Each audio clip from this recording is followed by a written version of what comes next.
Caleb has run across a number of couples lately, mainly younger couples, who are watching X-rated movies or pornography in order to, quote, spice up their sex life.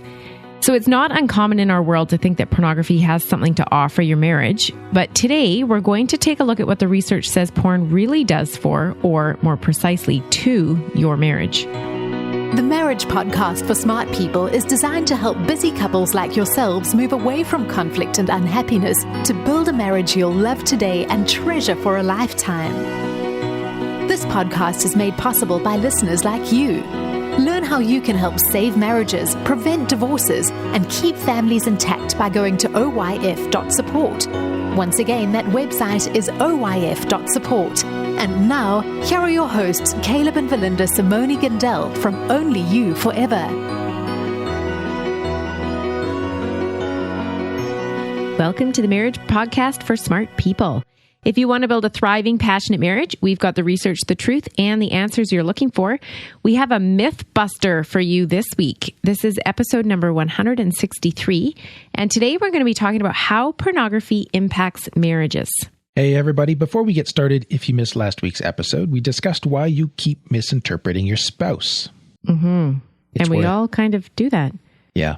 You do. Especially some people's spouses. So that's worth going back and checking out. Also, make sure you hit the subscribe button so you don't miss any upcoming shows from us. If you're struggling with your marriage, we offer sound research-based advice, and most of all, we offer hope. Let's get into the topic of pornography and how it impacts marriage. So I'm going to come to this as if I was talking to a younger couple, maybe newlyweds, and they're watching some porn together, and they feel like it turns up the heat in the bedroom. Okay. But I need you to understand as the listener that I am taking training to become a certified sex addiction therapist. And that means that part of my counseling work is actually helping couples recover from the impact of pornography on their marriage, the detrimental impact of pornography on their marriage. And I cannot begin to describe to you the depth of hurt experienced in the hearts of the betrayed spouses and even in the hearts of the pornography addicts too. Bad enough for suicide to be on the table. Wow. And so, well, we say, how pornography impacts marriages, there's no upside that I'm aware of or that I have to share with us today. I'm not a fan of pornography. While it certainly can produce heightened arousal, even if we were to push aside the moral implications of the sexual abuse and the trafficking of men and women in that industry, the consequences of using pornography in your marriage are significant. And so while I want to be non-judgmental and definitely not here to shame anyone today, there's some serious warnings to heed in this episode. Mm-hmm. So that's where we're going, just to kind of disclose up front. Okay. Now, pornography, according to the research, it does impact marital satisfaction. The research consistently finds that frequent porn use is linked to lower relationship satisfaction for all kinds of romantic relationships. Okay. And porn use is particularly damaging for marriages compared to dating relationships. And this effect gets stronger over time, so that the longer you're married and using porn, the more it damages your marital satisfaction. Really? Yes. Now, of course, that's correlation, right? Yeah. So which direction is the effect? Does porn decrease marital satisfaction, or is the problem actually there's decreasing marital satisfaction, so we're going to go use porn? Yeah. And a study in 2004 found that unhappy marriage can be a predictor of frequent porn use. That's probably entitlement coming out there, although it may also be a coping mechanism, like as in, if I act out with porn, I can stay married and stay, air quotes, faithful. Okay. Right? Not go outside the marriage. I've heard that line of reasoning. Huh. But other research shows that porn use can cause marital problems. Perry, 2017, was a study that looked at married couples for porn use and marital quality in 2006 and in 2012. So they're tracking them over time. And they found that porn use in 2006 predicted lower marital quality in 2012. Huh. In fact, that was the strongest predictor of low marital satisfaction. So while the effect could go both ways, the experimental research suggests that it is porn use that more often negatively affects couples' outcomes than vice versa. Okay. Let's talk more specifically about like the actual ways in which pornography impacts relationships. Okay. Marriage relationships. Now, the first area to look at is commitment. So according to something called the investment model, commitment in relationships is comprised of three different things, three elements. First is satisfaction with the relationship. The second is the attractiveness of available alternatives. Oh. And the third is the investment in the relationship. This is any relationship. It's sort of a general model, okay? Okay. Now, we just heard that satisfaction, that marriage satisfaction is impacted by porn use. Yes. So that was the first element. Satisfaction with the relationship. Okay. Yep. The second element that we just identified was attractiveness of available alternatives. Now, porn use also increases your attention to attractive alternatives to your spouse. Right. Right. Because you're looking at many different people. Okay. Thereby lowering your commitment to them. That's the impact, right? Okay. Because you're looking at a wide variety of attractive alternatives to your spouse, you are likely to become less satisfied and committed to a single spouse and more desiring of variety, especially when the variety has the advantage of plastic surgery and airbrushing and all these other things, right? And this is one of the beliefs implicit in a worldview that accepts pornography, which is that a wide variety of sexual partners is more fulfilling than one sexual partner.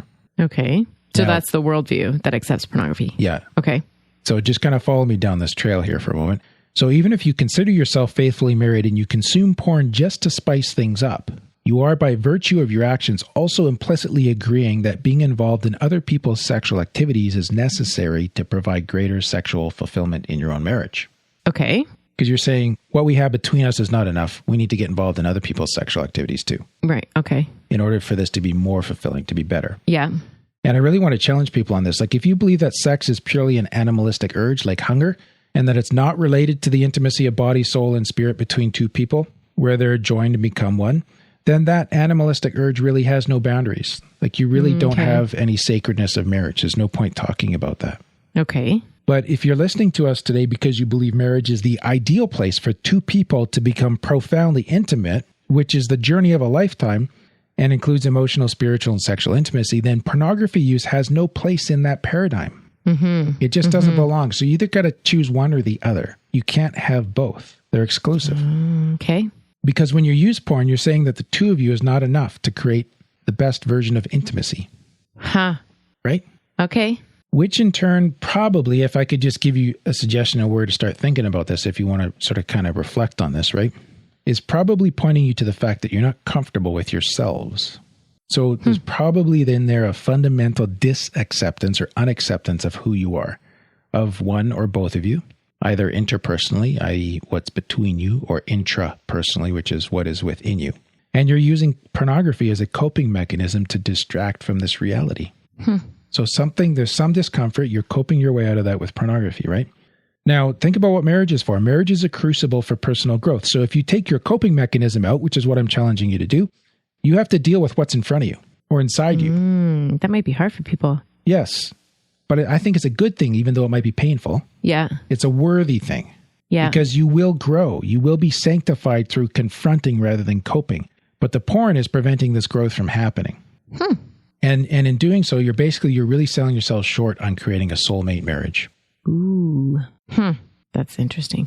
So I just think it's cheap, but it also cheats you out of so much stuff, right? Yeah. It's not adding, distracting you from the work that you really need to do.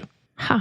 Now, it also impacts self-esteem. So a study in 2012 found that husbands frequently using porn lowered their wives' esteem, especially when the wife perceived the porn use to be problematic. Wives believed their husband's use of porn was in some way their own fault and caused by their own unattractiveness. That was the only reasonable conclusion. Here's a quote I have heard this over and over.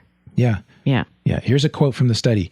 In her eyes, his involvement implied that she must be physically unattractive, sexually undesirable, worthless, inadequate as a wife and as a woman, and weak and stupid for not taking a very strong stand against the pornography use. That's pretty strong. It's brutal. Yeah. This reduced self-esteem went on to reduce relationship quality and sexual satisfaction. Now it kind of becomes self-fulfilling. Yeah. Yeah. So, and I think, because if you don't think you're attractive, you're not going to act like you're attractive. Yep. Which. Yeah. Yeah. Okay. And part of the whole delusion of the pornography thing is that, it's just kind of between me and the screen. Total delusion. Yes. And it's failing to grasp the impact, what it's doing to your spouse. Yeah. Yeah.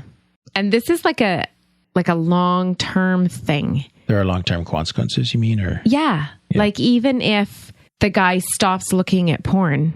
Yeah. Like his wife is going to struggle with this for years. Yeah. About feeling unattractive and unworthy and all these things. Like it's not like, oh, he's not looking at porn, I must be attractive now. No. Yeah. And trust and attachment comes into this as well. So I've been speaking about couples using porn openly, but if you're using it secretly, perhaps with the thought of enhancing your marriage, I'll watch this, it'll give me some ideas. Oh, you need to know that you're creating a betrayal event. And it's just a matter of time until that explodes. The use of porn and also the act of deception and hiding your porn use from your spouse damages the trust and the attachment bond in marriages, which creates a fault line or a crack in the bond, which often then widens as the wife becomes distant from her husband after discovering his porn use and the attempts he has made to cover it up. Couples often become estranged due to feeling emotionally unsafe in the relationship. Okay. So the trust and attachment's more if you're using it secretly. Secretly and then discovery. And discovery, okay. Yeah. But even, I think if you're using it secretly and you're pre-discovery, there's a boundary to your intimacy. Like your spouse at some level knows she isn't getting all the way in there. She's not getting everything. Yeah. Or he. Yeah. There's a wall up even somewhere. If they don't know what it is. Yeah. Yeah. Just because you can't be intimate and have a big secret. Like deeply intimate. Yeah. And so let's talk about intimacy.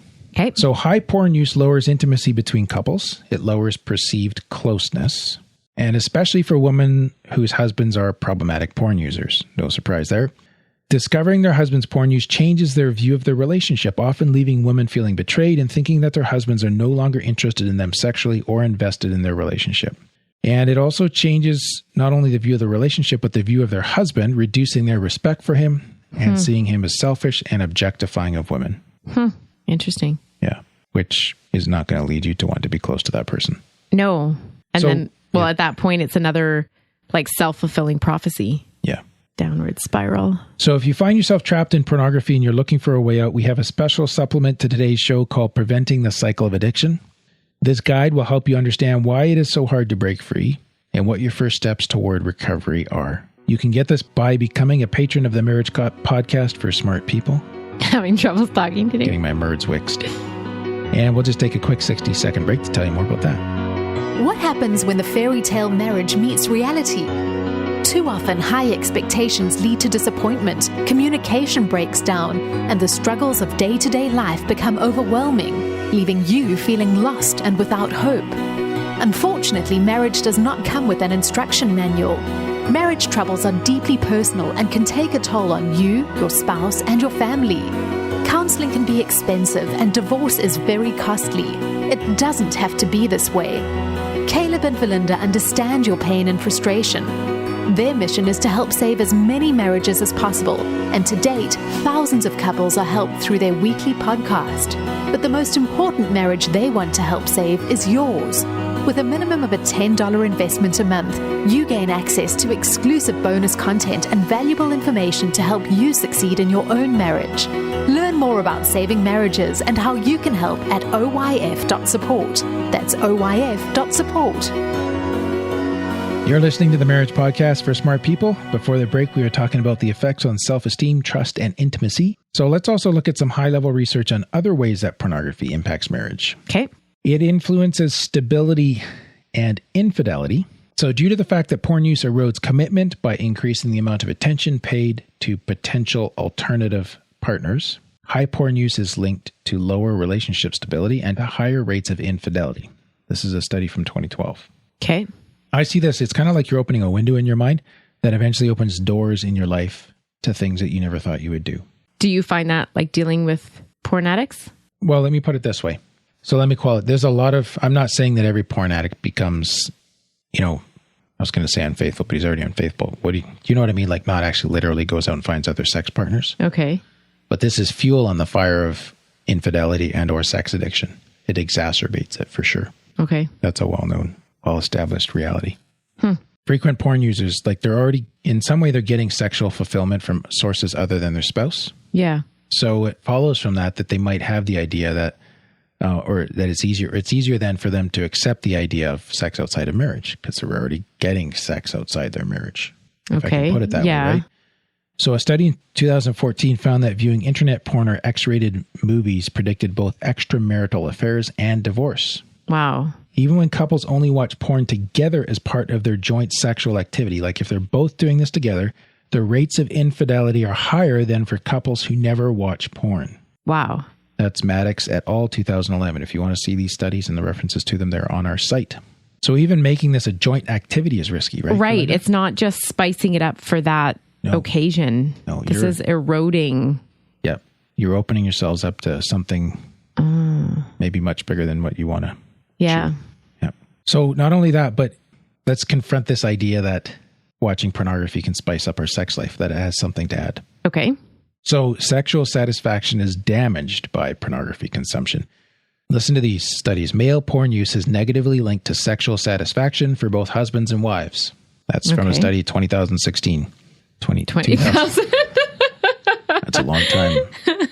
In the future. Yes. As with marital satisfaction, this effect gets even stronger the longer a marriage with porn use goes on. That's a study from 2012. It also damages intimacy and it lowers self-esteem for women, of which we've touched already, both of which reduce sexual satisfaction. Mm-hmm. So, I mean, just imagine having your spouse be a sexually confident sexual partner versus a sexually inconfident or a sexual partner with no self-esteem. Yeah. Like, how are those two experiences going to differ, although you have the same person? Quite a bit, right? Uh-huh. Yeah. Pornography also affects couples' sexual scripts, their beliefs about how they and their spouse should act during sex. So a study in 2007 looked at men and women, or surveyed men and women about what they think is important in great sex and on what they think is important in pornographic depictions of sex. This just reminds me of our kids. I don't know what movie we were watching, but the people kissed and they're like, do you guys kiss like that? But I think it's the same kind of thing, right? If you watch that and think that that's how people kiss. Yeah. That's your only script for that? Or yeah. Whereas like depending on the situation, you kiss in different ways. And so same thing with sex. Which is funny because they see us kissing, but not like that. Yeah. Not that we don't kiss like that. No. But I'm saying that if the movie was all they had and they didn't see us, they would think that the first kiss is like, I got to suck your lips off, right? Like, let's gnaw at each other. And it's like, I just wanted to peck. Good night. It's our first time. Like, can we slow this down? Yeah. You know what I mean? Yeah, that's true too. So the scripting, right? Yeah. Now, coming back to this. Sorry. The more porn people watch, the more similar these two lists were. So people who are frequent porn users believe that their sex should be similar to what's portrayed in pornography. And since porn sex totally ignores intimacy and emotional connection, people whose sexual scripts are highly influenced by the porn they watch will miss out on this part, which will make their sex less satisfying. So it's not even less satisfying because of the impact that porn has had, like with the lower self-esteem or eroding commitment and all that kind of stuff, but just from the actual... The modeling of sex. Yeah, that doesn't include these vital components. The intimacy part. Yeah. Wow. Huh. And I've heard, like, there's a book that I want to read. Actually, I've forgotten the title of it, and I also am afraid to read, but it really talks about the details of what goes on in the pornography industry. But I've heard that, like, these sex scenes, they'll spend 8 or 9 hours trying to record them, and, like, people are just in pain by the time it's done. Like, it's brutal. It is very, very brutal, right? Yeah. So you can imagine, like, I mean, most people have sex for, like, I don't know, 10 to 30 minutes on average, something like that. You're trying to compete with something that was, like, 8 or 9 hours in production. Right. Okay. Yeah. There's no comparison there. No. So, I mean, it's like crack cocaine. It's so unrealistic, right? So even the belief that porn can spice up your sex life is misinformed in itself, right? You've been told a lie if that's what you believe. Pornography, it distorts what should naturally unfold between two people. And what should naturally unfold is richer and more intimate than anything you could learn from watching pornography. It's better. Huh. So for couples watching pornography to spice up their sex life, you would say, like, no, you don't need like more sex moves. You need to be closer. You need to become closer together. You need to become more intimate. Yeah. When you follow that pathway, your sexual satisfaction will improve. Emotional intimacy is the key to great sex. But, you know, we go off chasing these other things because it's easier for me to think about, you know, if we had a new position, then we're really going to blow the lid off this thing. Right. Versus, let's face the junk that's in our lives that's kind of coming between us when we're trying to make love. Right. Harder to do, right? Yeah. Yeah. But which is going to have a more satisfying, long-term, beneficial, healthy, productive, you know what I mean? Yeah. Lasting pleasure outcome. No comparison. So we are asking you to do the hard work here, folks, I guess. Yeah. Yeah.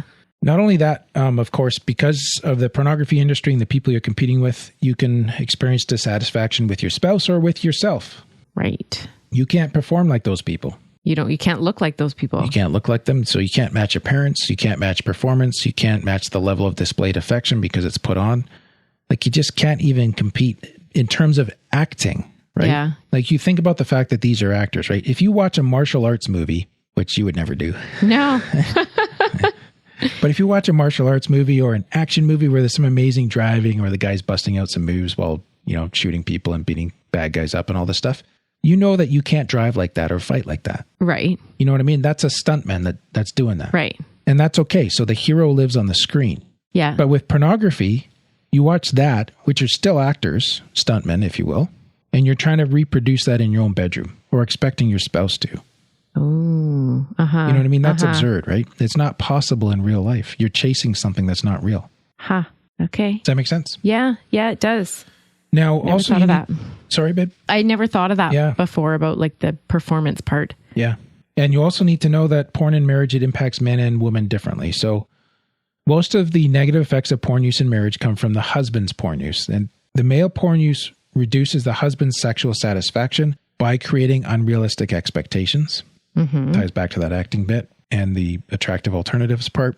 And it creates negative evaluations of his own sexual competency. It reduces the wife's self-esteem and feelings of intimacy. Mm-hmm. And those things are going to go on to impact marital and sexual satisfaction, right? So it is touching them a little bit differently. Female porn use does not have these effects to the same extent. Most studies report that female porn viewing has no effect or even small positive effects on sexual and marital satisfaction. Really? Not sure why that is. Yeah. Not sure why that is. But I'm just observing what it states. So this is not me saying it's okay if your wife wants to watch it and it's not okay if your husband wants to watch it. I'm saying it's no good either way, but I'm just saying it will touch men and women differently. So don't expect your spouse to have the same response to it that you do. Oh, okay. And finally, let's just touch on religiosity. So a study in 2016 looked at the links between religiosity, porn use, and marital quality. They found that religious beliefs improve marital quality and that porn use lowers it. This is consistent with other research. Yeah, However, I heard that before. Religious beliefs intensify the negative effect of porn use on marriage. So if you have a faith background, the negative effect of porn is even stronger. Okay. The high guilt and shame attached to porn use in religious cultures and the high emotional cost that a continued use of porn requires means that religiosity can make the negative effect of porn in marriage even worse. Which is, we're not trying to say that the problem is your religiosity. No. Right? It's just saying that if you're living incongruently with your value system, the negative effects of porn use are amplified. It's really going to bind on your conscience, right? Or be a burden on your conscience. And so the solution is to get rid of the porn, not get rid of your faith. Just to be clear. Yeah. So this brings us to a good spot to conclude, though. In episode 128, which you can get at oyf.link/128, we made a research-based case for why the best sex is happening inside marriages. Without any pornography. And, Verlinda, I think we can say we get it. Like, your marriage may not be like that right now. Not everybody who's listening to our show today. In fact, the fact that they are listening to our show may be more likely to indicate that they're looking for some help. Right. They're not having the best sex every time. Is that what you're saying? Yeah. Okay. Although there's some folks that are, and that's part of the reason why they are, because they take care of their marriage too. Right. So we want to honor them as well. And it may be the reality for some of our listeners today, sadly, that the only sex that's happening in their marriage is what's happening on their phone or on their spouse's phone. Yeah. And that's a tough spot to be in. That's really tough. But I just want to say, you probably have not exhausted all your options. If you really stop and think about it, there's more and more internet-based resources that are free and available to help with this problem of pornography. Yeah. And also, if you really want to take it seriously, there are marriage and pornography recovery experts like myself who can help you. And so the first step is to reach out. And if you do so, I promise I will respond. But just ask for help. You can move on this. There's hope. You can find change. You can break free. Yeah. And you can create some real intimacy in your marriage. That's the good part. So we want to thank those of you who became patrons between this recording and our previous one. We have Mark and Aaron. So thank you, you guys, and all the rest who support us so faithfully. Next week, Caleb, what are we talking about? We're talking about how husbands can strengthen their spiritual leadership in their families. Interesting. We have a lot of questions about this. We do. And I just finished writing it up and I'm looking forward to it. Huh. I think it's going to be good. And it's not going to be like the, you need to be a spiritual superstar first and then you can do this. It's more like, okay, let's make this work. Oh, really? Yeah. Like a practical? Like not raising the bar so high that we always feel like failures. Huh. Well, that is all for today's episode. You can get the full show notes at oyf.link/163. Find out how you can help marriages. Go to oyf.support. Thanks, and we'll see you next week. The Marriage Podcast for Smart People is totally funded by listeners who support Caleb and Valinda in their mission to save marriages. If you would like to be part of this worthy cause, open your web browser to oyf.support. A minimum investment of $10 per month will help restore hope to married couples. Plus, as a patron, you'll gain access to exclusive bonus content and valuable information to help you succeed in your own marriage. Go to the website oyf.support now for more information. Thanks for listening to the Marriage Podcast for Smart People from Only You Forever.